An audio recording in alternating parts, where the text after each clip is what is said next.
سیدنا ابو سعید خدری رضی اللہ تعالیٰ عنہ سے روایت ہے کہ رسول اللہ صلی اللہ علیہ وآلہ وسلم نے فرمایا، قیامت کے دن اللہ تعالیٰ فرمائے گا، اے آدم، اٹھ کر جہنم کا حصہ الگ کرو۔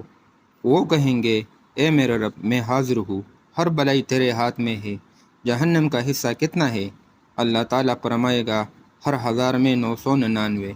اس وقت گھبراہٹ کا ایسا عالم طاری ہوگا کہ بچے بوڑھے بن جائیں گے، ہر حاملہ اپنے حمل کو گرا دے گی اور لوگ بے ہوش دکھائی دیں گے، حالانکہ وہ بے ہوش نہیں ہوگے۔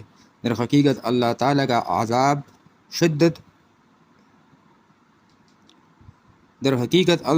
عذاب شدید اور سخت ہوگا۔ کسی نے کہا، اے اللہ کے رسول صلی اللہ علیہ وآلہ وسلم، نجات پانے والا وہ ایک آدمی ہم میں سے کون ہوگا؟ رسول اللہ صلی اللہ علیہ وآلہ وسلم نے فرمایا، یاجوج ماجوج کی تعداد اتنی زیادہ ہوگی کہ 999 افراد ان سے ہوں گے اور تم میں سے ایک ہوگا۔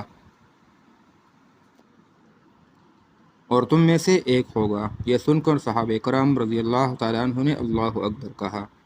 پھر رسول اللہ صلی اللہ علیہ وآلہ وسلم نے فرمایا، کیا تم اس بات پر راضی ہو کہ جنت میں 1/4 تعداد تمہاری ہوگی؟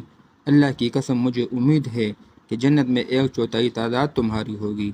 اللہ کی قسم مجھے یہ امید ہے کہ جنت میں 1/3 تعداد تمہاری ہوگی۔ اللہ کی قسم بلکہ مجھے تو یہ امید ہے کہ جنت میں نصف تعداد تمہاری ہوگی۔ یہ سن کر صحابہ کرام رضی اللہ تعالیٰ عنہ نے اللہ اکبر کہا۔ پھر رسول اللہ صلی اللہ علیہ وآلہ وسلم نے فرمایا، قیامت کے دن دوسرے لوگوں کی بنسبت تمہاری تعداد یوں ہوگی جیسے سیاہ رنگ کے بیل کے جسم پر معمولی سفید بال ہوتے ہیں یا سفید رنگ کے بیل کے جسم پر سیاہ بال ہوتے ہیں۔ دوستو، اللہ تعالیٰ کا شکر ادا کرے کہ اللہ تعالیٰ نے ہم کو رسول اللہ صلی اللہ علیہ وآلہ وسلم کے امت میں پیدا کیا ہے۔ یہ کتنی عظیم امت ہے کہ اللہ تعالیٰ ساری جنت میں نصف جنت کو امت محمدی صلی اللہ علیہ وآلہ وسلم سے بھر دے گا۔ یہ کتنا بڑا اعزاز ہے